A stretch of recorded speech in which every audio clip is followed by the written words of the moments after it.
Assalamu alaikum. Conditional if, unless, in case, provided that, providing that এগুলোর ব্যবহার এর একটি নিয়ে আলোচনা করছি। আমরা ফার্স্ট কন্ডিশনাল এবং জিরো কন্ডিশনাল নিয়ে আলোচনা করব।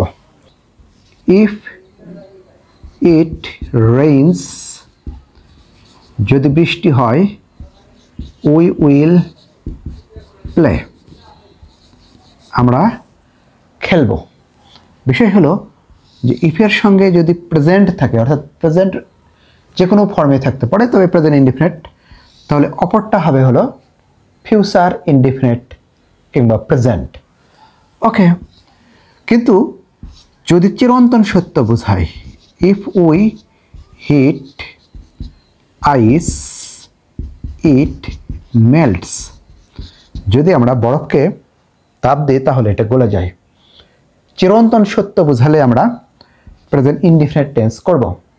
আর অপর ক্ষেত্রে আমরা প্রযোজ্য ক্ষেত্রে প্রেজেন্ট ইনডিফিনিট বা ফিউচার ইনডিফিনিট করতে পারি। এটা ইফ প্লাস প্রেজেন্ট বা ফিউচার, আর চিরন্তন সত্য বোঝালে ইফ প্লাস প্রেজেন্ট মানে প্রেজেন্ট ইনডিফিনিট প্লাস ইনডিফিনিট। তো আমাদের এই লাস্টের ক্লোজটা প্রথমে ইফ যদি মাঝখানে থাকে প্রথমে আসবে, এখানেও তাই। We will play if it rains. Thank you.